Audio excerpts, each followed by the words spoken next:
আলোচনা আমরা যেখান থেকে আমরা তাফসির আসছে সেখান থেকে আমরা ওই আলোচনার ভিতরে যেতে পারি। আজকে সূরা ফুরকানের আলোচনা। সূরা ফুরকানের বিষয়টি ইতিপূর্বে আমাদের সামনে এসেছে যে এটি হচ্ছে বিভাজন করে দেওয়া। সূরা ফুরকানটা যখন নাজিল হয়েছে তখনই হযরত উমর রাদিয়াল্লাহু আনহুকে ফারুক বলে করা হয়েছে, তাকে এই লকবটি হযরত উমর রাদিয়াল্লাহু আনহুর সাথে যুক্ত হয়। এই সময়টা ছিল হচ্ছে আপনার নবুয়তের ষষ্ঠ সপ্তম বছরের দিককার ঘটনা। ওই সময় খুব নির্যাতনটা অনেক প্রবল হয়ে উঠেছিল সাহাবায়ে কেরামের উপরে, কারণ তখন ইসলামটা তখনও অনেকটা গোপন অবস্থার থেকে তখন প্রকাশ্য জায়গায় আসতেছে এবং প্রচণ্ড বাধার সম্মুখীন হচ্ছেন রাসূল সাল্লাল্লাহু আলাইহি ওয়াসাল্লাম এবং সাহাবাগণ খুবই নির্যাতন নিপীড়নের সম্মুখীন হচ্ছেন। এই ধরনের একটি দুর্বল সময়েই রাসূল সাল্লাল্লাহু আলাইহি ওয়াসাল্লাম আল্লাহ তাআলার কাছে দোয়া করলেন যে হয় উমর নাই আবু জেহেলের কথা বলছেন আবুল হাকাম, তাদের দুজনের যে কাউকে আল্লাহ তাআলা যেন দ্বীনের অন্তর্ভুক্ত করেন, হেদায়েত দান করেন এবং ইসলামকে শক্তিশালী করেন, কারণ এখন একটি শক্তির প্রয়োজন তাদের এগেনস্টে। এই সময়ের মধ্যে উমর রাদিয়াল্লাহু আনহু ইসলাম গ্রহণ করার 3 দিন আগে হামজা রাদিয়াল্লাহু আনহু ইসলাম গ্রহণ করেন। ওই সময় রাসূল সাল্লাল্লাহু আলাইহি ওয়াসাল্লামকে উপরে আক্রমণ করে তাকে মেরে রক্তাক্ত করে দেওয়া হয় আবু জেহেল। এই নির্যাতন করলে তখন হামজা রাদিয়াল্লাহু আনহু তখন আসেন এবং অন্যরা হাসাহাসি করতে থাকে যে মুহাম্মদ সাল্লাল্লাহু আলাইহি ওয়াসাল্লামের সাথে এই যে আচরণ করা হয়েছে তার কোনো প্রোটেকশন নাই, তার পক্ষে কেউ নাই যে প্রতিবাদ করবে। তো এই অবস্থা দেখে হামজা রাদিয়াল্লাহু আনহু ক্ষিপ্ত হয়ে গেলেন। তিনি আবু জেহেলকে সম্ভবত মারছিলেন, আবু জেহেলকে আঘাত করছিলেন। তিনি আঘাত করছিলেন আবু জেহেলকে, আঘাত করে এসে রাসূল সাল্লাল্লাহু আলাইহি ওয়াসাল্লামকে বলতেছেন যে ভাতিজা, এই যে তোমাকে যে আঘাত করেছিল আমি তার প্রতিশোধ নিয়েছি, তাকে আমি আঘাত করেছি। কিন্তু এতেও রাসূল সাল্লাল্লাহু আলাইহি ওয়াসাল্লামের চেহারার ভিতর কোনো উৎফুল্লতা দেখলেন না হামজা রাদিয়াল্লাহু আনহু। তখন তিনি বলতেছেন রাসূল সাল্লাল্লাহু আলাইহি ওয়াসাল্লামকে যে ভাতিজা, তুমি কি এতে সন্তুষ্ট নও যে তোমার উপর আঘাতের আমি প্রতিশোধ নিয়েছি? তখন রাসূল সাল্লাল্লাহু আলাইহি ওয়াসাল্লাম বলছেন যে না, আমি সন্তুষ্ট হতাম যদি আপনি ইসলামটা গ্রহণ করতেন, অর্থাৎ আপনি আমাকে আপনার ভাতিজা হিসেবে ভালোবাসছেন আর এই জায়গা থেকে আপনি প্রতিশোধ নিতেছেন, এটি একটি জিনিস। আর ইসলামকে গ্রহণ করে মুসলিম হয়ে ঈমান আনার মধ্যে যে একটি ঈমানি চেতনা আছে, যে ঈমানি সম্পর্ক আছে, এটি আরেকটি জিনিস। যদি আপনি সেটা নিতে আসতেন, আপনি নিজে যদি মুসলিম হয়ে উঠতেন, তাহলে সেটা আমার কাছে আনন্দের বিষয় হতো। এই কথাটা রাসূল সাল্লাল্লাহু আলাইহি ওয়াসাল্লাম বললেন। তো তখনই হামজা রাদিয়াল্লাহু আনহু ইসলাম গ্রহণের ঘোষণা দিলেন যে ঠিক আছে, আমি ইসলাম গ্রহণ করতেছি। এই রাসূল সাল্লাল্লাহু আলাইহি ওয়াসাল্লামের কথাতে তিনি তার অন্তরের পরিবর্তন আল্লাহ করে দিলেন যে এই যে একটা মানুষ আঘাত পেয়েছে, তিনি তার প্রতিশোধ নিচ্ছেন, তাতে উৎফুল্ল হওয়ার কথা, কিন্তু না, এই যে ইসলামের প্রতি তার দরদ, এটাই হামজা রাদিয়াল্লাহু আনহু যে সত্য ধর্ম ছাড়া এটি এমন হওয়ার কথা না। তা তিনি তখন ইসলাম গ্রহণ করলেন। আর এর পরপরই হযরত মুহাম্মদ সাল্লাল্লাহু আলাইহি ওয়াসাল্লাম তিনি অনুভব করলেন আরেকজন শক্তিশালী ব্যক্তি যেন আসে, তাহলে এটি শক্তিশালী হয় মুসলমানগণ। সেই ক্ষেত্রে যে আবু জেহেল আঘাত করলো, তিনি সে আবু জেহেলের জন্য হেদায়েত কামনা করলেন অথবা উমর রাদিয়াল্লাহু আনহুর জন্য হেদায়েত কামনা করলেন। আল্লাহ তাআলা হযরত উমরকে কবুল করে নিলেন এবং তার 3 দিন পরে উমর রাদিয়াল্লাহু আনহু ইসলাম গ্রহণ করলেন। এবং ইসলাম গ্রহণ করার পরে তিনি তখন রাসূল সাল্লাল্লাহু আলাইহি ওয়াসাল্লাম তো তখন গোপন অবস্থায় রয়েছেন, দারুল আরকামের ভিতরে রয়েছেন। উমর রাদিয়াল্লাহু আনহু যখন যাচ্ছেন তখন সাহাবাগণও খুবই সন্ত্রস্ত হয়ে গেছেন, কারণ সবাই জানে যে উমর রাদিয়াল্লাহু আনহু রাসূল সাল্লাল্লাহু আলাইহি ওয়াসাল্লামকে খুঁজছে হত্যা করার জন্য। অর্থাৎ তিনি যখন আসতেছে তখন তারা মনে করতেছে যে সে হয়তো রাসূল সাল্লাল্লাহু আলাইহি ওয়াসাল্লামকে হত্যা করতেই চলে এসেছে। আর ইতিপূর্বে রাসূল সাল্লাল্লাহু আলাইহি ওয়াসাল্লাম যেহেতু দোয়া করেছেন, আল্লাহ রাসূল সাল্লাল্লাহু আলাইহি ওয়াসাল্লামও তখন ভাবতেছেন হয় সে হত্যা করবে অথবা আসবে, তোমরা তাকে সুযোগ দাও। অনেকে তাকে প্রোটেকশন করতেই যাচ্ছিল, উমর রাদিয়াল্লাহু আনহুকে ঢুকতে দিবে না। কিন্তু আল্লাহ রাসূল সাল্লাল্লাহু আলাইহি ওয়াসাল্লাম অনুভব করছেন যে না, সে হয়তো পরিবর্তন হয়ে আসতেছে। তা আসার পরে দেখা গেল উমর রাদিয়াল্লাহু আনহু ইসলাম গ্রহণ করলেন এবং এর ঘোষণা দিলেন রাসূল সাল্লাল্লাহু আলাইহি ওয়াসাল্লামের কাছে এবং বললেন যে এই যে নির্যাতন করা হয়েছে রাসূল সাল্লাল্লাহু আলাইহি ওয়াসাল্লামের উপরে, উনি বললেন আজকে আমরা প্রকাশ্যভাবে কাবা ঘরের প্রাঙ্গণে যে নামাজ আদায় করব, কারা বাধা দিতে আসে আমরা তা দেখব, তাদের মোকাবেলা করব। কে বাধা দেয় এই যে বাধা দিচ্ছে তারা, অর্থাৎ প্রকাশ হওয়ার পত্রে যে প্রতিবন্ধকতা তারা তৈরি করতেছে, এটার চ্যালেঞ্জ করব। অর্থাৎ মক্কার পরিবেশটা এখন দুটো গ্রুপে ভাগ হয়ে গেল, সমাজটা বিভাজন হয়ে গেল। এর আগে আমি বলছি যে ফুরকান শব্দের অর্থ হচ্ছে ফারাক তৈরি করে দেওয়া, বিভাজন করে দেওয়া, দুটো পক্ষ হয়ে গেল মক্কা, দুটো পক্ষ হয়ে গেল, প্রকাশ্যভাবে দুটো পক্ষ হয়ে গেল। অর্থাৎ এতদিন ছিল ফাটল, এখন ভেঙে গেল মক্কার সমাজ। একটি পক্ষে রাসূল সাল্লাল্লাহু আলাইহি সাল্লামের সাথে হামজা, উমর রাদিয়াল্লাহু আনহু, আবু বকর রাদিয়াল্লাহু আনহু, আলী রাদিয়াল্লাহু আনহু এই সহ একটি অংশ, আর একটি পক্ষে আবু জেহেল, আবুল আহাব, তাদের উতবা, সাইবা, তারা মিলে আরেকটি পক্ষ। অর্থাৎ মক্কা এই দ্বিধা বিভক্ত হলো। এটি সূরা ফুরকানের আলোচ্য বিষয়, যে এই যে বিভাজনটা হলো এখানেই। আর এই জায়গাতেই আল্লাহ তাআলা এখানে সেই প্রসঙ্গেই কথাগুলো বলতেছেন যে তারা কোরআনকে কি কি কথা বলে অস্বীকার করতে চাইতো, রাসূল সাল্লাল্লাহু আলাইহি সাল্লামকে কি কি কথা বলে তাকে নাকচ করতে চাইতো, জানো কেন ফেরেশতা আসতেছে না, কেন তার সাথে আমরা আল্লাহকে দেখি না, বা তিনি কেন আসেন না, তিনি কেন বলেন না, ইত্যাদি ইত্যাদি কথা। তার কাছে যদি ফেরেশতা এসে বলে, তাহলে আল্লাহ আমাদের কাছে ফেরেশতা পাঠায়, বলতে আল্লাহর কি অসুবিধা ছিল? আমাদের কাছে আসুক সেই ফেরেশতা, আমরা তখন মানবো। মানে মুহাম্মদ সাল্লাল্লাহু আলাইহি সাল্লামের মাধ্যমে আসতেছে, মুহাম্মদ সাল্লাল্লাহু আলাইহি সাল্লামের মাধ্যমে আসা কথাকে যদি তারা মেনে নেয়, তাহলে তো একজন এতিমকে সম্মানিত করা হয়ে যায়। আর তারা তো এতিমকে সম্মান দেয় না, তারা এতিমকে অবজ্ঞা করে, তাকে অবহেলা করে। তারা নিঃস্ব দুর্বল, মুহাম্মদ সাল্লাল্লাহু আলাইহি সাল্লাম এই নিঃস্ব দুর্বল অভাবগ্রস্ত লোককে তো তারা অবজ্ঞা করে। একজন অভাবগ্রস্ত এবং একজন এতিম এবং একজন দুর্বল প্রকৃতির মানুষ ওই সমাজে, এমন একজন দুর্বল প্রকৃতি, বয়সে তাদের থেকে ছোট এমন একজন ব্যক্তি মাধ্যমে আল্লাহ বার্তা দিবা, সেই বার্তা তারা মেনে নেবে, এইটা তাদের কাছে একটি অহংকার ছিল, এইটা তারা মানতে পারতেছিল না। অর্থাৎ যদি আসে তা আমাদের কাছে আসুক, এটা আল্লাহ বলতেছেন যে তাদের অন্তরে এই অহংকার প্রদর্শন করে, এবং অহংকার থেকে তারা আল্লাহ তাআলার অবাধ্যতা থেকে ধাবিত হয়। এই বিষয়টা আমরা দেখি ইবলিসের ক্ষেত্রে, দেখি যে মানুষকে যখন আল্লাহ মর্যাদা দিলেন, তখন ইবলিস এটা মেনে নিতে পারলো না। ইবলিস এই মানুষকে না মানার কারণেই ইবলিস কিন্তু অভিশপ্ত হয়ে গেল, আল্লাহর দিন থেকে সে বহিষ্কৃত হয়ে গেল। ঠিক এখানেও তাই, মূলত এই অহংকারী তাদেরকে দিন থেকে সরিয়ে দেয়। এজন্যই এখন তারা যে ফেরেশতার কথা বলছে, এটা আলোচনা আসছে যে ফেরেশতা তারা দেখবে, ফেরেশতা একদিন তারা দেখবে, কিন্তু যখন ফেরেশতা দেখবে সেদিন আর তাদের জন্য কোনো সুসংবাদ থাকবে না। সেদিন তারা ফেরেশতাকে দেখবে, কিন্তু সেদিন তাদের কোনো সুসংবাদ থাকবে না। ফেরেশতাগণ তাদেরকে শাস্তি দেওয়ার জন্য আল্লাহ তাআলা ফেরেশতা পাঠাবেন যখন কিয়ামতের দিন, অর্থাৎ ওই দিন তাদেরকে বাধা হবে, আটক করা হবে, তাদেরকে শাস্তি দেওয়া হবে, এই হলো। আর আল্লাহ তাআলা তাদের কৃতকর্মের দিকে মনোনিবেশ করবেন।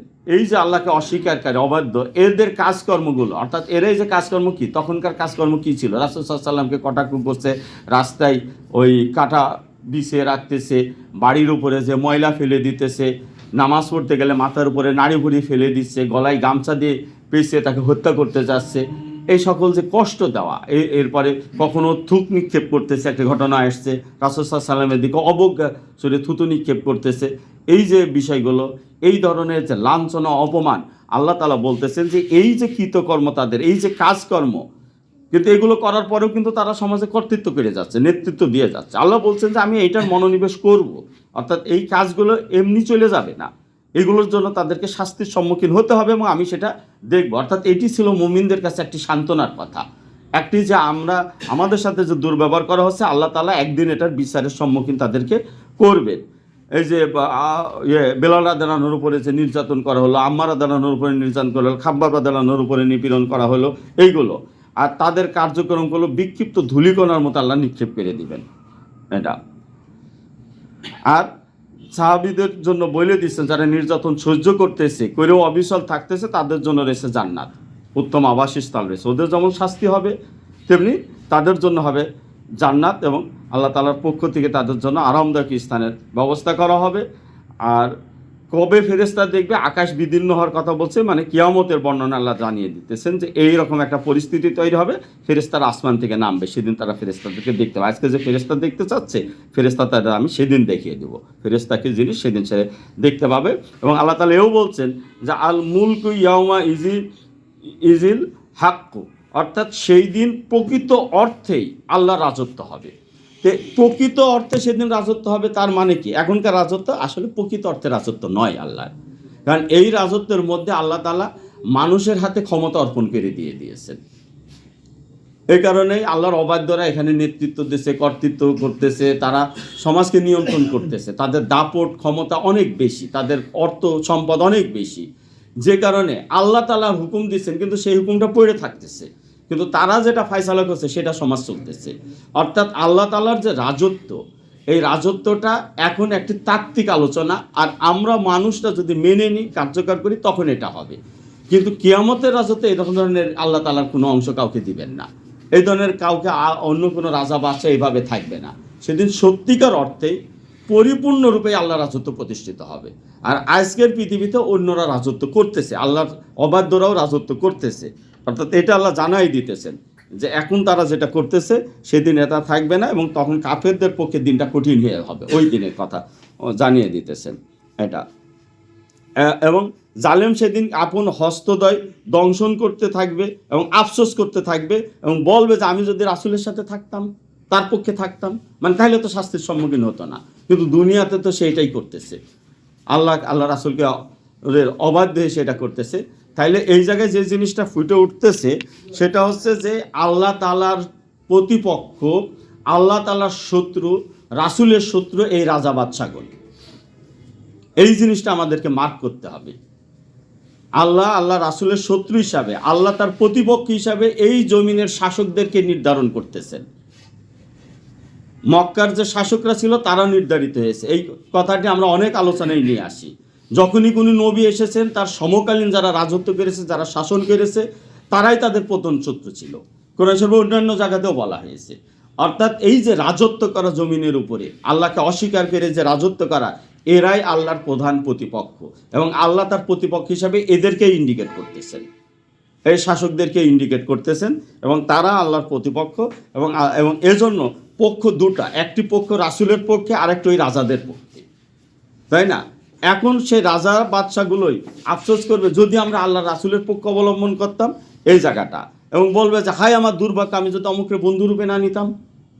বন্ধুরূপে মানে যারা তাকে ওই পথে নিয়ে গেছে, যারা ওই পথে রেখেছে তাকে, যাদের বন্ধুত্বের কারণে সে ওই অবস্থান করেছে, এখন যারা ওই বন্ধু রয়েছে, এই বন্ধুরা সেদিন তার পক্ষে আর থাকবে না, তার শত্রু হয়ে উঠবে, এবং সেদিন বুঝবে যে অমুকের সাথে বন্ধুত্ব, অমুকের সাথে এই যে সম্পর্ক, এই সম্পর্কের কারণেই সে ওই পক্ষ অবলম্বন করেছে।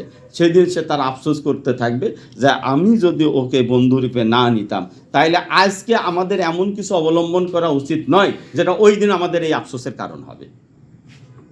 অর্থাৎ আমরা যদি আজকে এই রাজা বাদশাদের পক্ষে থাকি, তাহলে ওই দিন আমাদের বলতে হবে এই কথাটা, যদি আমরা রাসূলের সাথে থাকতাম। তেমন তো রাসূল নেই, আমাদের আসবে যদি রাসূলের পথে থাকতাম।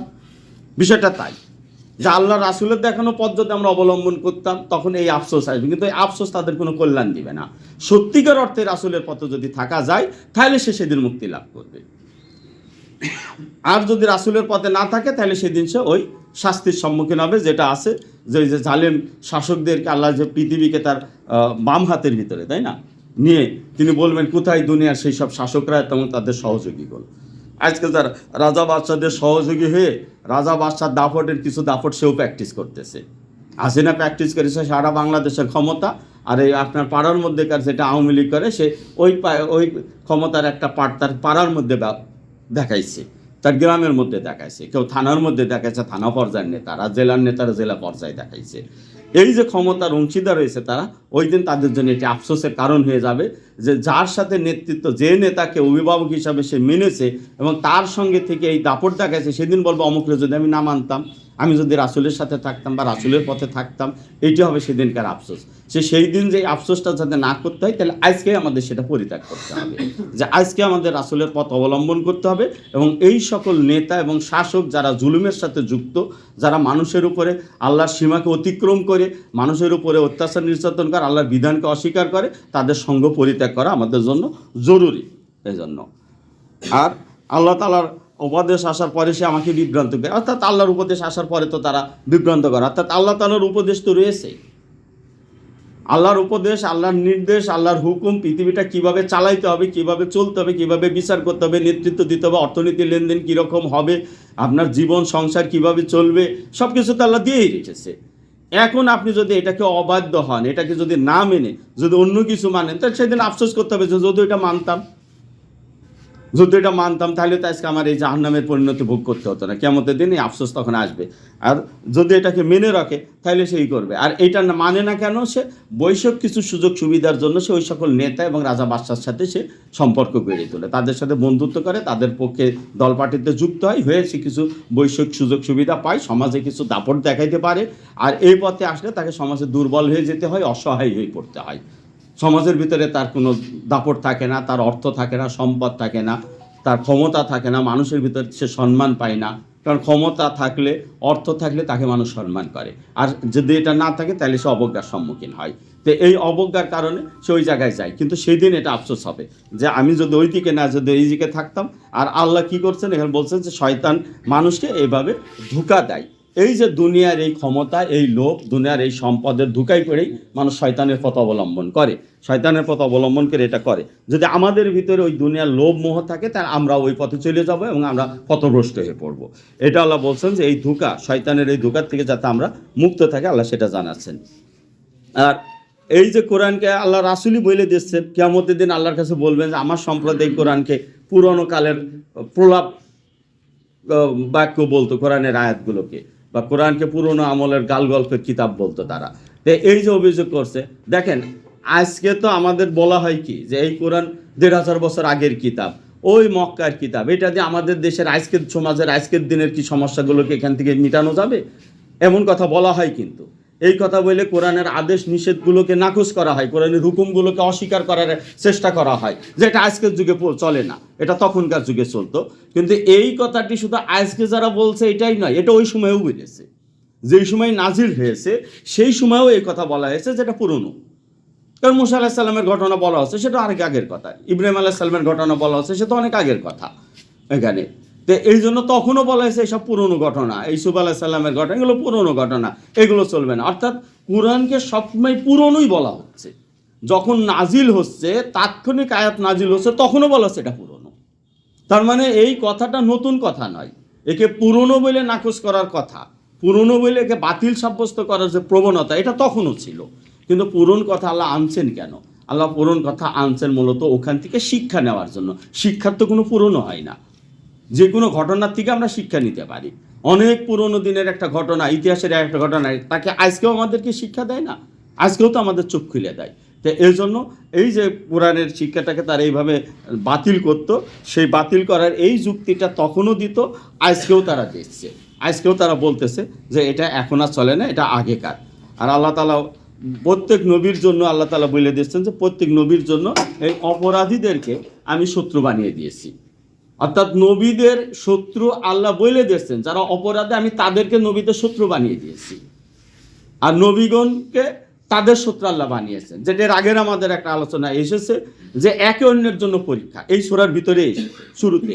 অর্থাৎ একে অন্যের শত্রু, অপরাধীগণ এবং মুমিনগণ এরা একে অন্যের শত্রু, একজন অপরজনের জন্য পরীক্ষা। ও যে নির্যাতন করবে, নিপীড়ন করবে, আমাকে অবজ্ঞা করবে, আমাদেরকে নানাভাবে কষ্ট দিবে, এটি আমার জন্য পরীক্ষা। আর আর ওর জন্য পরীক্ষা এই যে আমরা ওর সামনে যখন সত্য প্রকাশ করবো এবং বলবো, তখন সেটাকে কি করে, এর সাথে কি আচরণ করে, কি প্রতিক্রিয়া দেখায় সে, যারা ইসলাম গ্রহণ করছে তার সাথে সে কি আচরণ করে, এটা ওর জন্য পরীক্ষা। তো আল্লাহ তাআলা বলছেন যে এই যে আমি সত্য তৈরি করি, অর্থাৎ এটি ফারাক, একটি সমাজকে ভেঙে দেওয়া, সমাজের মানুষকে দুটা ভাগ করে ফেলা, একটা হকের ভাগ, একটা হচ্ছে বাতিলের ভাগ। এই বিভাজনটা আমাদের সমাজে এখন মিশ্রিত হয়ে রয়েছে, এই বিভাজনটার কাজ এখন আমাদের, এই মিশ্রিত সমাজকে দুটো ভাগে ভাগ করে ফেলা। এই এর মধ্যে যারা ভণ্ড তারা একদিকে থাকবে, যারা মুনাফিক, যারা কাফের, যারা আল্লাহর বিধানগুলোকে অস্বীকার করে তারা এক সাইডে থাকবে, আর যারা আল্লাহকে মেনে নিচ্ছে তারা আর এক সাইড হয়ে যাবে। এই বিভাজন হওয়ার পরে দুপক্ষের ভিতরে আসবে এবার সংঘাত, এই সংঘাত আসবে, বিরোধ আসবে, দ্বন্দ্ব আসবে, এদের ভিতর যুক্তি তর্ক ঝগড়া ফ্যাসাদ হবে।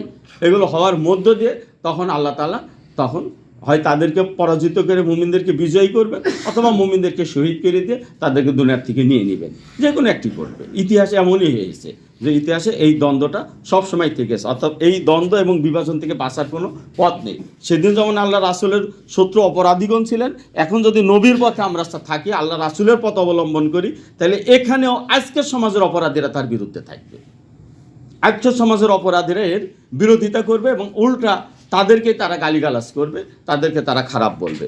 এইটি হচ্ছে একটি বাস্তবতা। এই বাস্তবতা যেমন তখন ছিল তো এখনও আছে। এটা আমাদেরকে মেনে নিয়েই আমাদের কাজ করতে হবে। এবং আল্লাহ তাআলা বলতেছেন, আপনার জন্য আপনার পালনকর্তা, পথ প্রদর্শক এবং সাহায্যকারী রূপে যথেষ্ট। অর্থাৎ আল্লাহ তাআলাই পথ দেখাবেন এই লড়াইয়ের ক্ষেত্রে। এই লড়াইয়ের ক্ষেত্রে আল্লাহই গাইডলাইন দিবেন যে আমরা কিভাবে এই লড়াইটা করব, কিভাবে কোন কথার জবাব কিভাবে দেব, কোন সময় আমরা তাদের সাথে কি আচরণ করব, কোন সময় ধৈর্য ধরব, কোন সময় তাদেরকে জবাব দেব, এটি আল্লাহ আমাদেরকে দেখাবেন।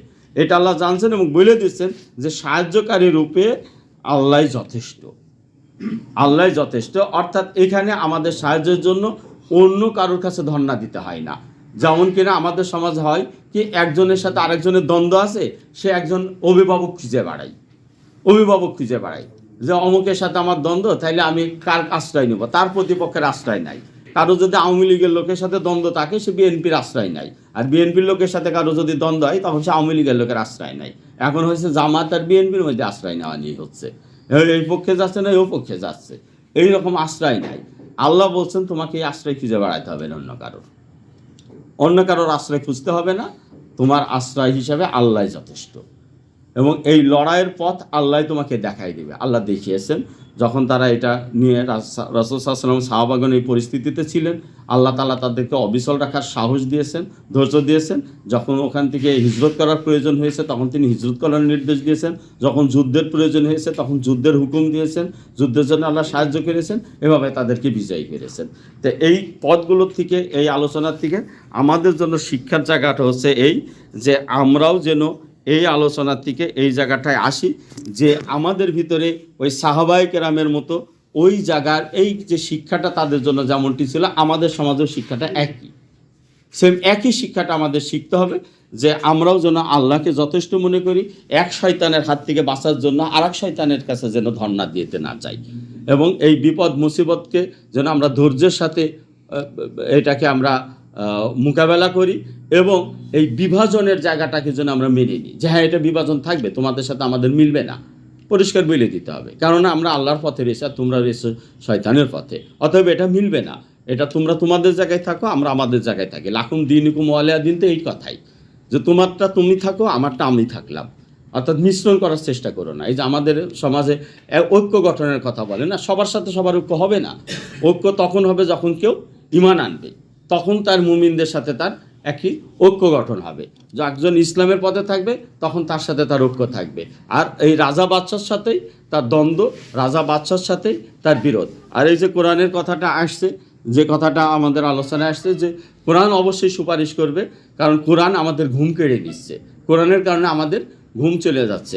এই কথাটির অনেক অর্থ থাকতে পারে। অবশ্যই কোরআন তেলাওয়াতের একটা অংশ, পাঠ করা অবশ্যই একটা অংশ, কারণ কোরআনকে বোঝার জন্য, কোরআনকে না বুঝলে তো সেটি কোরআনের আমি তাহলে আমল করব কি? হয় আমাকে পড়ে বুঝতে হবে, না একজনের কাছ থেকে শুনে বুঝতে হবে। কিন্তু কোরআনের ঘুম কেড়ে নেওয়ার আরেকটি অর্থ হচ্ছে যে কোরআন আমাদেরকে যে সচেতনতা তৈরি করে, আমাদেরকে যে অ্যালার্ট করে, যে কাজ দেয়, সে দায়িত্ব দেয়, এই দায়িত্ব আপনাকে নির্ঘুম থাকবে। যেমন আপনি যখন রাত্রি জেগে যখন শত্রুর গতিবিধি লক্ষ্য করতেছেন এবং পাহারা দিতেছেন তারা কখন অ্যাটাক করে, এটি কোরআনের দেওয়াই একটি দায়িত্ব আপনার, এটি আপনার সে দায়িত্ব। আপনি যখন কোরআনের শত্রুদের সাথে মোকাবেলা করার জন্য রাত জেগে প্রশিক্ষণ নিচ্ছেন, আপনি রাত জেগে দাওয়াতি কাজ করতেছেন, মানুষের কাছে যেতেছেন, আজকেও আমরা এই জায়গায় যে আসছি এটিও তার একটি অংশ। যে এই যে আমরা রাত্রি বসে এই যে কোরআনের আলোচনা করতেছি, এই কোরআনের এই আলোচনাটায় এই সময়টায় আমরা ঘুমাইতে পারতাম, আমাদের ঘুম বিলম্বিত হবে। অনেক সময় আমাদের কাজের জন্য ভোর রাত্রে উঠে চলে আসতে হয়। যেমন আজকে রাত্রে গরু জবাই ছিল, যারা কাজ করছে তারা ভোর রাত্রে 3টা 3:30টার সময় উঠে গেছে, উঠে কাজ করতেছে। তো অর্থাৎ এই কোরআনের বিজয়ের জন্য, কোরআনকে প্রতিষ্ঠিত করবার জন্য যে কাজ, কোরআনের জন্য যে কাজ আমাদেরকে, আমাদের ঘুম কেড়ে নেয়, আমাদের শান্তি কেড়ে নেয়।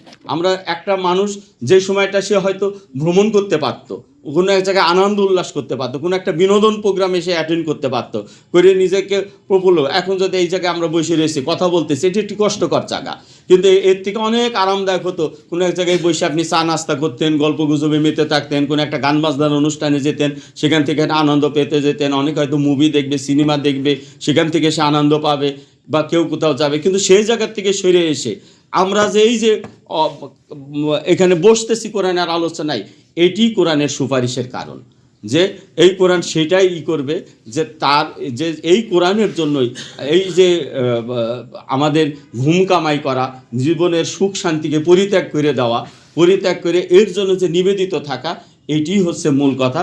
যে জিনিসটা আমাদেরকে এই কোরআনের সুপারিশ আমাদের জন্য, তখন কোরআন আমাদের জন্য ঢাল হয়ে দাঁড়াবে আল্লাহ তাআলার সামনে, যেন আমাদেরকে জাহান্নামে ফেলা না হয়। এটি হচ্ছে কথা।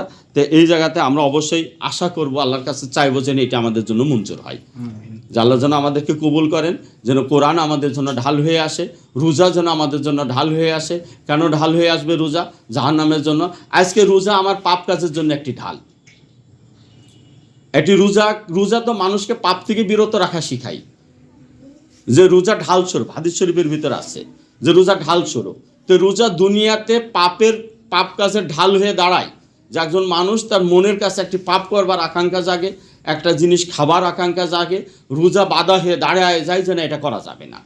একজন রোজাদার তার রোজাকে পূর্ণ করার জন্য তার থেকে বিরত থাকে। এই যে বিরত থাকার শিক্ষাটা যে সে অর্জন করতেছে, এই শিক্ষাটা বছরের বাকি সময়টা সে কন্টিনিউ করতেছে, বাকি সময়টাও সে কন্টিনিউ করতেছে। তার সামনে কোনো খাবার আসতেছে, কোনো লোভনীয় প্রস্তাব আসতেছে, সে দেখতেছে যে এটা শরীয়তসম্মত কিনা। যদি শরীয়তসম্মত হয় তাহলে সে কি করতেছে, তাহলে সেটা গ্রহণ করছে। যদি শরীয়তসম্মত নাই, সে সেটাকে বর্জন করতেছে। এই শিক্ষাটাই তো রোজা আমাদেরকে দিতেছে। রোজা আমাদেরকে এই শিক্ষাই দিতেছে। সে হালাল খাবার থেকেও আমাদেরকে বিরত থাকার শিক্ষা দিচ্ছে। কেন হালাল খাবার থেকে বিরত থাকার থেকে হচ্ছে, খাবার আপনার হালাল হইতে পারে, কিন্তু এই হালাল খাবার আপনার জন্য তো হালাল উপার্জন থেকে না আসতে পারে। আপনার গরুর গোশ আসলো, কিন্তু চোরাই গোশ আসলো। আপনার দেবদেবীর নামে জবাই করা গরুর গোশ আসছে। আপনার ভাত আসছে, চাইলে আসছে, সেটা কি দুর্নীতি করা, চুরি করা টাকা দিয়ে আসতেছে আপনার। তাইলে কি হইলো? খাদ্য আপনার হালাল, ওটা জিনিস হিসাবে হালাল, কিন্তু উপার্জনের দিক থেকে তো এটা হালাল না, তাই না? আপনি পেটে ক্ষুধা যখন সহ্য করতে পারতেছেন, অর্থাৎ বিকল্প নাও থাকতে পারে, এক খাবারের বিকল্প আর একটা বিকল্প খাবার নাও থাকতে পারে। এমন হতে পারে ওটা প্রত্যাখ্যান করার কারণে আপনাকে না খেয়েই থাকতে হবে, কারণ আপনার কাছে দ্বিতীয় বিকল্প নাই। এই যে বিকল্প না থাকলে না খেয়েও থাকতে হবে, এইটা যখন আপনাকে শিখিয়ে দিতেছে, তখন আপনি এই শিক্ষাটাকে কন্টিনিউ করতে পারতেছেন হারামের থেকে। বোঝা গেছে বিষয়টা? আপনার চরিত্রকে যখন আপনি হেফাজত করতে পারতেছেন, তখন অন্য কেউ এসে ফাঁদ পেতে আপনাকে তার ফাঁদে আটকাইতে পারতেছে না। তখন আপনি আপনার চরিত্রকে রক্ষা করতে পারতেছেন। এই শিক্ষাটা রোজা আপনাকে দিতেছে, যে রোজা আপনাকে এই রকম হারাম থেকে আপনাকে বিরত করলো, সেই রোজা কিয়ামতের দিন আপনাকে জাহান্নাম থেকে ঢাল হয়ে দাঁড়িয়ে যাবে সুপারিশকারী রূপে। এটাই। আর যে কোরআনের বিজয়ের কারণে, প্রতিষ্ঠার জন্য আপনি পৃথিবীতে নির্ঘুম থাকলেন, এই কোরআন ওই দিন আপনার জন্য ওই রকমই নির্ঘুম হয়ে দাঁড়ায় গেল, ও একটা পাহারাদার হয়ে গেল, যেন আপনাকে আল্লাহ তাআলা জাহান্নামে না দেন, সে সুপারিশকারী হিসাবে দাঁড়ায় গেল। এটাই হচ্ছে বিষয়। আর জিকির শব্দটা কোরআন শরীফের বহু জায়গায় আসছে। এটির একটি অর্থ আমাদের ভালো করে বোঝা দরকার, কারণ এটিকে নিয়ে অনেক ধরনের চর্চা আছে সমাজের ভিতরে। জিকির শব্দের অর্থ হচ্ছে স্মরণ বা সচেতনতা।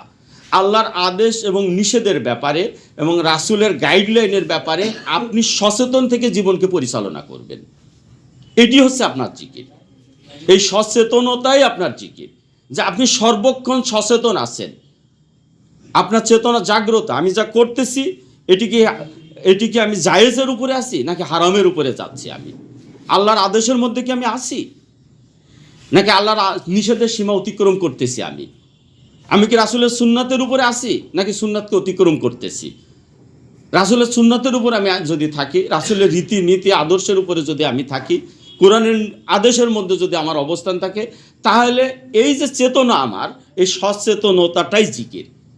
এই সচেতনতার কথাটি বলা আছে, যেন সার্বক্ষণিকভাবে আল্লাহর জিকির আমাদের ভিতর থাকে। তার অর্থ সার্বক্ষণিক সচেতনতা থাকা, সার্বক্ষণিকভাবে এটা স্মরণে রাখা, যে আমার জন্য আমার আল্লাহর নির্দেশটা কি, আদেশটা কি। যেটা এর আগের একদিন আলোচনায় আসছে, যে অবস্থা ভেদে একজন ব্যক্তির অবস্থার সাথে তার দায়িত্ব সম্পর্কযুক্ত, তার ইবাদত কর্তব্য সম্পর্কযুক্ত। একজন ধনাঢ্য ব্যক্তির কাজ একজন দরিদ্র ব্যক্তির মতো নয়। একজন দরিদ্র ব্যক্তির দায়িত্ব নেই আরেকজন মানুষকে সে দান খয়রাত করবে, কারণ তার তো নাই, তো সে দান খয়রাত করবে। এখন দরিদ্র ব্যক্তি জাকাত দিতে হয় না, দরিদ্র ব্যক্তিকে হজে যেতে হয় না, কিন্তু একজন ধনাঢ্য ব্যক্তিকে এটা করতে হয়। একটা সক্ষম ব্যক্তির যে দায়িত্ব থাকে, একজন অক্ষম ব্যক্তির সে দায়িত্ব থাকে না। একজন যুবকের যে দায়িত্ব থাকে, একজন বৃদ্ধের সে দায়িত্ব থাকে না। হয়তো প্রত্যেকে তার নিজের জায়গায় সচেতন হবে যে আমার জায়গার, আমার পজিশনে আমার দায়িত্বটা কী। এই দায়িত্বটাকে বুঝে নেওয়া, এই দায়িত্বের উপরে টিকে থাকাটা, এটি হচ্ছে আল্লাহর জিকির এবং এটি সার্বক্ষণিক ইবাদত। কারণ এই সচেতনতার ক্ষেত্রে আপনার মনকে যখন আপনি সজাগ রাখতেছেন, এটাই আপনার জেগে থাকা, এটাই আপনার সচেতন হওয়া, এবং এই সচেতনতাটাই হচ্ছে আল্লাহর পক্ষ থেকে আপনার এটি জিকিরের আমল। এটি সকাল সন্ধ্যায় বসে আধা ঘন্টা 1 ঘন্টা বসে যে জিকিরের চর্চায় সাহাবায়ে কেরামের জীবনে সেটা নাই। আমরা এরকম কোনো চর্চা তাদের ভিতর দেখি না যে তারা এমনটি করতেন। কিন্তু তারা সার্বক্ষণিক সজাগ সচেতন থাকতেন। গভীর রাত্রেও যদি মসজিদে নববীর থেকে জিহাদের জন্য ডাক আসতো, তো তখনই বেরিয়ে চলে আসতেন তারা। গভীর রাত্রেও যদি খবর আসতো যে ওই জায়গায় মদিনায় অ্যাটাক হয়েছে, তারা সাথে সাথে ঘর থেকে বের হয়ে যেতেন। সবসময় তারা হাজির থাকতেন, সবসময় তারা সজাগ থাকতেন। আমাদের এই সার্বক্ষণিক সচেতনতা থাকা জরুরি, যে আমাদের কখন কি দায়িত্ব, কখন কি কর্তব্য, এইভাবে আমরা সচেতন থাকতে পারি। আমাদের যে কোনো কাজ বা দায়িত্ব আসলে আমরা তাৎক্ষণিকভাবে সাড়া দিতে পারি। এই জায়গাটায় আমাদের ঘাটতি রয়েছে। আমাদের ঘাটতি রয়েছে এক হচ্ছে যে যেমন রক্তের জন্য ডিমান্ড দেওয়া হয়, আমরা তাৎক্ষণিক সাড়া দিতে পারি না। এইটা আমাদের জন্য বড় ধরনের একটি দুর্বলতা, যে আমরা কেন সাড়া দিতে পারি না। আর একটি কাজের জন্য আমাদের ডাকা হয়, অনেক সময় আমরা তাৎক্ষণিকভাবে সাড়া দিতে পারি না, কি ডাকটা আমরা শুনতেই তো পাই না। তার কারণ হচ্ছে আমাদের এই সাজ সরঞ্জামগুলো থাকতে হবে। যাদের পক্ষে মোবাইল কেনা সম্ভব, অ্যান্ড্রয়েড সেট কেনা সম্ভব, আমি বলবো তারা অবশ্যই এটা গ্রহণ করবেন। অবশ্যই এটা আজকের যুগের আমাদের এই কাজের একটি এটা আসবাব। এই আসবাব আপনাকে রাখতে হবে। রাসূলের যুগে যেমন সাহাবীগণ তরবারি রাখতেন, তাদের জন্য যেমন ঘোড়া রাখতে হতো, যাদের সক্ষমতা ছিল তারাই ঘোড়া কিনতেন, এবং এই ঘোড়া লালন পালন করা, ঘোড়াকে খাওয়ানো, এটা ইবাদতের অংশ। হাদিসের ভিতর বলা হয়েছে তরবারি নিয়ে এটাকে ধার করা, অনবরত ধার করে রাখা। উমর রাদিয়াল্লাহু আনহু মাঝে মধ্যে চেক করতেন যে তোমার তরবারিটা বের করো, দেখি তোমার তরবারিটা কি, জং ধরে গেছে কিনা। জং ধরানো যাবে না। তরবারিকে সবসময় ওটাকে ধার করে প্রস্তুত করে রাখতে হবে, চকচকা করে রাখতে হবে। কারণ তরবারি হাতে আছে, ধার করতেছে না, হঠাৎ যুদ্ধ এসে গেল, তো ভূতা তরবারি দিয়ে সে যুদ্ধে জিততে পারবে নাকি? এই জন্য তরবারিকে ধার করার ব্যাপারে ওরা তল্লাশি করতেন। তরবারি খুলে খাপ খুলে দেখতেন যে তরবারি বের করো, দেখি তোমার তরবারি ধারালো আছে, রেডি পজিশনে আছে কিনা। এই যে রেডি পজিশন থাকা, এই রেডি পজিশন আমাদেরও আছে। আমাদের যখন যুদ্ধের পরিস্থিতি আসবে, তখন আমাদের ওই ধরনের সাজ সরঞ্জামও রেডি পজিশনে রাখতে হবে, যাতে তাৎক্ষণিকভাবে আমরা অ্যালার্ট থাকি, তাৎক্ষণিকভাবে আমরা সাড়া দিতে পারি। আমরা এই যে বলি না মুসলমানের ডাকে সাড়া দেওয়া, এখন আমরা এসেছি এটা খাওয়ার জন্য ডাকা আর যাই বসে খাওয়া, না এটা নয়, এই দাওয়াত নয়। এটা হচ্ছে একজন মুসলমান যখনই আপনার সাহায্য চাবে, যখনই সে আক্রান্ত হবে, যখনই সে বিপদে পড়বে, তখনই আপনাকে আপনার সামর্থ্য নিয়ে তার পাশে চলে যেতে হবে। এইটি হচ্ছে তার ডাকে সাড়া দেওয়া, এইটি হচ্ছে তার আহ্বানে। অর্থাৎ আপনি অ্যালার্ট থাকবেন। কোনো মুসলমান ডাকতেছে, আপনি খেয়ালই করতেছেন না। আমার একটা ঘটনা মনে পড়ে আমার বাসার সামনের। আমি একদিন বাজার করে পাশে ওই পুকুরের পাশ দিয়ে হেঁটে আসতেছিলাম। একটা ছেলে, বাচ্চা ছেলে, খেলা করতে করতে পুকুরে পাড়ি ভেঙে পড়ে গেছে পানির ভিতরে। তা আমার হাতে বাজারের ব্যাগ, আমি ব্যাগটা রেখে আমি আগাচ্ছি ওকে উঠানোর জন্য। এর মধ্যে আমার পাশ থেকে মানে প্রচণ্ড গতিতে দৌড় দিয়ে এক মহিলা ঝাঁপ দিল পানির ভিতরে। ঝাঁপ দিয়ে বাচ্চাকে উঠে ফেললো পানিতে, কিন্তু বাচ্চাটা ডুবে যাচ্ছিল। আমি কিন্তু ফেল করলাম, আমি ব্যর্থ হয়েছি বাচ্চাটাকে ধরতে। সে বাচ্চাটাকে উঠাইছে। আমি বাসায় এসে আমার আম্মাকে খবর বললাম। পরে জানা গেল ওই মহিলাটা হচ্ছে মূলত ওই বাচ্চাটার মা। সে দূরে একটু সরে এসেছে, বাচ্চাটা হামাগুড়ি দিয়ে খেলতে খেলতে পুকুরের কিনারে গেছে, পড়ে গেছে। কিন্তু দেখেন তার যে গতিটা, এটা কিন্তু আমি হেরে গেছি। আমি কিন্তু দৌড় দিই নাই। আমার সাথে যদি ওই মহিলার দৌড়ের প্রতিযোগিতা দেয়, ওই মহিলা কোনোদিন আমার সাথে দৌড়ে পারবে না। তখন আমার শরীর ফিট ছিল, এখনকার মতো এত ভারী ছিল না। তখন আমি মার্শাল আর্ট ক্লাবে যেতাম, বডির ওজন সঠিক ছিল, আমি দৌড়ঝাঁপ খেলতাম। তো ওই সময় এটা, কিন্তু এটা কি আমার মনের স্পিরিট কম, আমার মনের স্পিরিট কম। কিন্তু মা হিসাবে তার ভিতরে যে মানে তাড়না তৈরি করেছে, যখনই দেখছে তার বাচ্চাটা পড়ে গেছে, সে একটা দৌড় মেরেছে ওটাকে ধরার জন্য, ওটাকে উঠানোর জন্য। এই যে চেতনা, এই চেতনাটাই জিকির, এই চেতনাটাই জিকির। যে এই যে সচেতন থাকা, আপনার ভাবা উচিত যে আমি কেন মোবাইলটা দেখবো না। আমার এই মুহূর্তে যদি একটা মানুষ, আমার এক ভাই অ্যাক্সিডেন্ট করে হাসপাতালে গেছে, অনেক সময় এমন হয় না যে তাৎক্ষণিকভাবে রক্ত না দিলে তুমি মারা যাবে। শুধু জানার ঘাটতি না, আমাদের জানার পরেও আমরা সাড়া দিতে ব্যর্থ হই। আমাদের সামর্থ্য থাকা সত্ত্বেও আমাদের অন্য ভাইদের সাহায্যের জন্য এগিয়ে যেতে আমরা ব্যর্থ হই। আর আমরা কেমন যেন ডাকটা শুনতে চাই না। এটি তো আরও বড় উদাসীনতা, আরও বড় উদাসীনতা। যে ভাই বলছেন যে কোরআন আছে, আছে, আমার আগ্রহ নাই দেখার। এটি একটি অবজ্ঞা, এটি একটি অবজ্ঞা যে আমার আগ্রহ নেই। এই যে এখানে বলা হচ্ছে আল্লাহ রাসূল বলবে যে আমার কম কোরআনকেও অবজ্ঞা করেছে। আজকেও তো আমাদের সম্প্রদায় কোরআনকে অবজ্ঞা করতেছে। দেশ শাসন করছে, আপনি থানায় যান, কোর্টে যান, সচিবালয়ে যান, আপনি সংসদে যান, যারা দেশকে নিয়ন্ত্রণ করছে তাদের কাছে কোরআন একটা আদেশ দেখান তো কোনোভাবে তারা নেয় কিনা। আপনি ব্যাংকগুলোতে যান, দেখান তো হাদিস কোরআন নিয়ে ব্যাখ্যা করে বলেন তো তাদের লেনদেনগুলো সঠিক না, শরীয়তসম্মত না, তারা আপনার বক্তব্য নেয় কিনা। তাহলে কি কোরআন অবহেলার সম্মুখীন না এখন? অবশ্যই অবহেলার সম্মুখীন। তাহলে এই যে অবহেলা করা হচ্ছে কোরআনকে, এই অবহেলা থেকে কোরআনকে গুরুত্বপূর্ণ করে তোলার জন্যই এই যে লড়াইটা, এটি কোরআনের সুপারিশকে আমাদের পক্ষে নিয়ে আসবে। যে কোরআনকে আমরা অবহেলার জায়গার থেকে কোরআনকে আমি মর্যাদার জায়গায় নিয়ে আসতে চাই। যেখানে বলা হয়েছে যে মুমিনদের কাছে যখন কোরআনের একটি নির্দেশ পৌঁছাই দেওয়া হয় তখন তাদের অন্তরটা কেঁপে ওঠে, তাদের গায়ের লোমগুলো শিউরে ওঠে। যখনই আল্লাহর একটি আদেশ তাদের সামনে পেশ করা হয় তখন নতি স্বীকার করে তার কাছে তারা। কিন্তু আপনি নিয়ে যান কোরআনকে, তারা কিন্তু এটা মানবে না, তারা কোরআনকে ছুঁড়ে ফেলবে। গায়ে হুজুর জান এখানে কোরআনের কথা চলে না। বাংলাদেশের সংবিধানে কি আছে ওইটা নিয়ে আসেন, ওইটা দেখান। আইনের বই নিয়ে আসেন, ওইটা দেখান। অমুকি কী বললো, তমুকি করলো, এটা দেখান। এই যে বিষয়টা, এই জায়গা থেকে কোরআনকে মর্যাদার জায়গায় প্রতিষ্ঠিত করবার জন্যই আমাদের এই লড়াইটা। এই জন্য কোরআনকে এই উদাসীনার হাত থেকে রক্ষা করতে হবে, আর আমাদের নিজেদের সচেতনতা বৃদ্ধি করতে হবে যে না আমরা অ্যাক্টিভ থাকি। আজকে আমরা সচেতন থাকবো আমাদের কাজের দায়িত্বের ব্যাপারে। যখন যে দায়িত্বটা যাবে, যখন যে কর্তব্যটা যার কাছে পৌঁছাবে, কাজটা পৌঁছাবে, আমরা যেন তাৎক্ষণিকভাবে সাড়া দিই। সেটা কি দিনে হোক চাই রাত্রে হোক, আমরা যেন সবসময় সজাগ সচেতন থাকি। রাত্রিবেলাতেও যেন আমাদের মোবাইলগুলোকে ওপেন করে রাখি, যে কোনো সময় প্রয়োজন হতে পারে একটা কাজে আমরা যেন তাৎক্ষণিকভাবে সাড়া দিতে পারি, হাজির হইতে পারি। যার সামর্থ্য আছে তারা অবশ্যই এটা নেবেন, এবং এখানে নিলে আপনারা এই গ্রুপগুলোতে কাজগুলোতে অ্যালার্ট থাকতে পারবেন। আর যার সামর্থ্য নাই, আমরা আমাদের অবস্থা পরিবর্তন হইলে, নিজের সামর্থ্য হলে কীভাবে এটা দেওয়া যায় সেই চেষ্টা আমরা তখন করব, সহযোগিতা করব। যে একজন ভাই নাই আরেকজন ভাই সহযোগিতা করবে তাকে।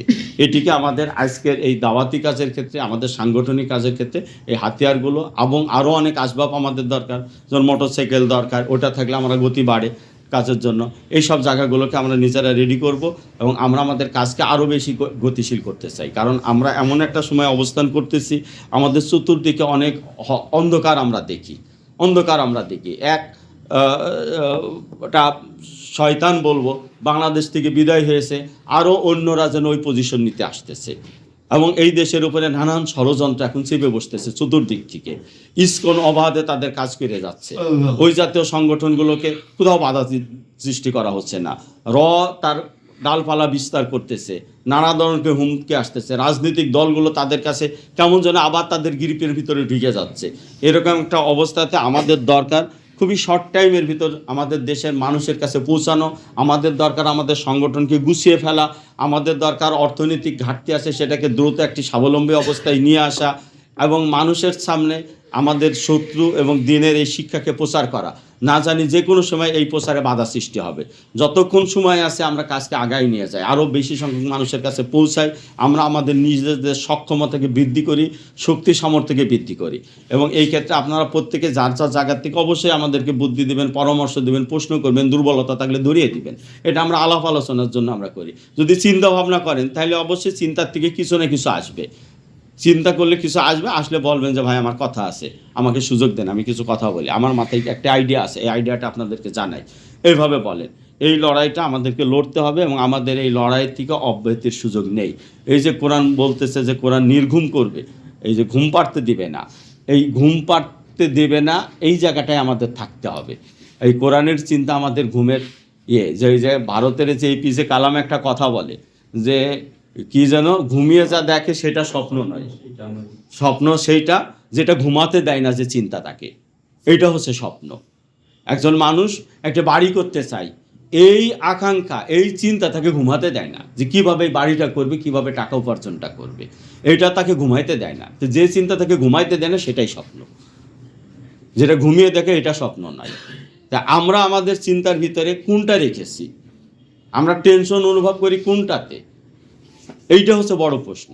আমরা আমাদের পরিবার নিয়ে যত চিন্তা করি, আমাদের ব্যক্তি জীবন নিয়ে যত চিন্তা করি, আমাদের এই জমি কেনা, বাড়ি কেনা, ব্যবসা করা নিয়ে যত চিন্তা করি, আমাদের দিন প্রতিষ্ঠা নিয়ে আমরা কতটুকু চিন্তা করি, দিন প্রতিষ্ঠার সাথে আমাদের সমস্ত জীবনকে কতখানি আমরা যুক্ত করতে পেরেছি, এই জায়গাটা হচ্ছে গুরুত্বপূর্ণ বিষয়। এই স্বপ্নটা আমাদের দেখতে হবে, কারণ এই সমাজের ভিতরে, এই রাষ্ট্রের ভিতরে যে মজা পেয়ে গেছে সে এখান থেকে আর মুক্তির চিন্তা করবে না। কিন্তু যার প্রতিনিয়ত অস্বস্তি বোধ হয়, প্রতিনিয়ত যে অস্বস্তি বোধ করে, মূলত সেই চিন্তা করবে এখান থেকে মুক্তি লাভের জন্য, সমাজকে পরিবর্তনের চিন্তা সে করবে। যখন আপনার বাড়িতে যখন আপনি বসবাস করেন, তখন বাড়ির ঘরটা যদি আপনার জন্য আরামদায়ক না হয়, কোনো একটা সমস্যা এসে দেখা দেয়, আপনি সেই সমস্যাটাকে কিন্তু করবেন, ওভারকাম করার জন্য খুব সবসময় চিন্তা করবেন। সবসময় চিন্তা, গরম আসছে ঘুমাইতে পারতেছেন, আপনি সবসময় চিন্তা কীভাবে একটা ফ্যান কিনবো, ফ্যান দিয়ে হচ্ছে না, তখন চিন্তা করবেন কীভাবে একটা এসি করব। অর্থাৎ আপনার যে একটা অস্বস্তি সেটা দূর করার চেষ্টা করবেন। তাহলে সমাজ যদি আপনার অস্বস্তি তৈরি করে, তাহলে সমাজ পাল্টানোর চেষ্টা করবেন না আপনি? তখন তো আপনাকে সমাজ পাল্টানোর চেষ্টাও আপনাকে করতে হবে, যে না, এই সমাজে রাষ্ট্র আমি চাই না। যে সমাজ, যে রাষ্ট্রে আল্লাহ রাসূলকে অবমাননা করা হয়, তাকে গালিগালাজ করা হয়, আজকে গালিগালাজ করা হচ্ছে না। এই বাউলরা এরা কি করতেছে এখন, এইগুলো তারা কি এইগুলো করতেছে একেবারে উদ্দেশ্যমূলকভাবে। এটা 2013 সালে করতো তারা, 2013 সালে এটা করে এই সমাজকে তারা একটা অস্থিরতার ভিতরে নিয়ে যায়। এখান থেকেই তারপরে তারা এই শেখ হাসিনার যে রাজনৈতিক যে প্রতিষ্ঠা, এটা কিন্তু তীব্র হয়। হেফাজতের ওই মিটিংয়ে শেখ হাসিনা অ্যাটাক করেও হুজুরদেরকে মারলো, হুজুরদেরকে আগে সে উঠে আসতে জমায়েত হতে দিল। জমায়েত হওয়ার পরে যখন সে শাপলা চত্বরে অ্যাটাক করলো, মারতে পারলো, এটি সারা পৃথিবীতে শেখ হাসিনাকে আরও প্রশংসিত করেছে।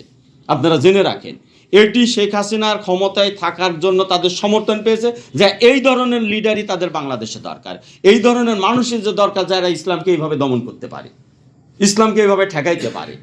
এই জন্য তারা এটা করে। তা আজকে বাংলাদেশে এরা নানাভাবে সে অস্থিরতা তৈরি করার চেষ্টা করতেছে।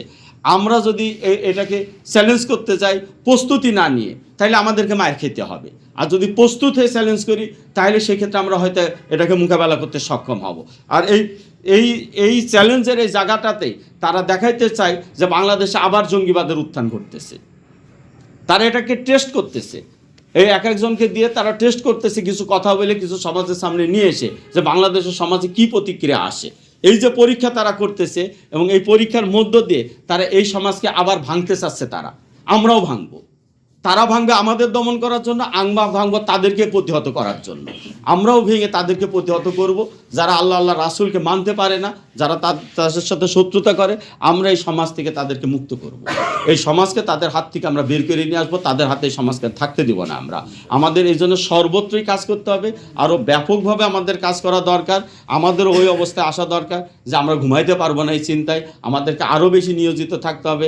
আমাদের সম্পদ বলেন, আমাদের সময় বলেন, আমাদের চিন্তা বলেন, আমাদের কর্ম বলেন, এটাকে নিয়োজিত করতে হবে।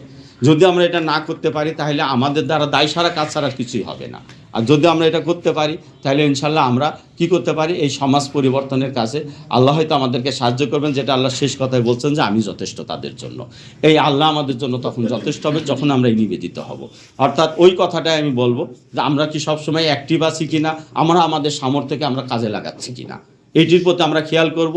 এবং আমাদের ত্যাগ এবং কুরবানি, আমাদের চিন্তা, আমাদের একনিষ্ঠতা আল্লাহকে সন্তুষ্ট করতে পারতেছি কিনা। আল্লাহকে সন্তুষ্ট করবার মতো যদি আমরা হই, তাহলে এটি আমাদের শক্তি। আমাদের নিজের শক্তিতে আমরা তাদের মোকাবেলা করতে পারবো না, আমরা তাদেরকে মোকাবেলা করতে পারবো আল্লাহর সাহায্য নিয়ে। আর আল্লাহর সাহায্য নির্ভর করবে আল্লাহ তাআলা আমাদের ত্যাগ, কুরবানি এবং একনিষ্ঠতায় সন্তুষ্ট কিনা। যখন আল্লাহ ইব্রাহিম আলাইহিস সালামের উপর সন্তুষ্ট হয়েছেন, যখন ইব্রাহিম আলাইহিস সালামের উপর আল্লাহ সন্তুষ্ট করেছেন, আল্লাহ মশা দিয়ে ফেরাউনকে দমন করে দিয়েছেন, ধ্বংস করে দিয়েছেন। যখন মূসা আলাইহিস সালামের উপর আল্লাহ সন্তুষ্ট হয়েছেন, তিনি নানান ধরনের গজব দিয়ে ফেরাউনকে দুর্বল করেছেন এবং ফেরাউনকে ডুবিয়ে মেরেছেন। তা আল্লাহকে সন্তুষ্ট করার মতো ত্যাগ, কুরবানি আমাদের হচ্ছে কিনা, এটা আমরা আমাদের নিজেদের বিবেককে, ইমানকে জিজ্ঞেস করব। আর আমরা নিজেদের শক্তি সামর্থ্যকে ব্যবহার করবো যাতে আল্লাহকে সন্তুষ্ট করতে পারি। সন্তুষ্ট করতে পারলে পূর্ববর্তী নবী রাসূলগণ যেমন আল্লাহর দ্বারা সাহায্য পেয়েছেন, ইনশাল্লাহ আমাদের জন্য আল্লাহ সাহায্য আসবে। আর আল্লাহর সাহায্য আসলে আল্লাহ তাআলা যে কোনো কলা কৌশলী আমাদেরকে বিজয়ী করতে পারে। ইউসুফ আলাইহিস সালামকে আল্লাহ বিজয়ী করেছেন যুদ্ধ ছাড়াই। অতএব আমাদের উচিত আমাদের দেখার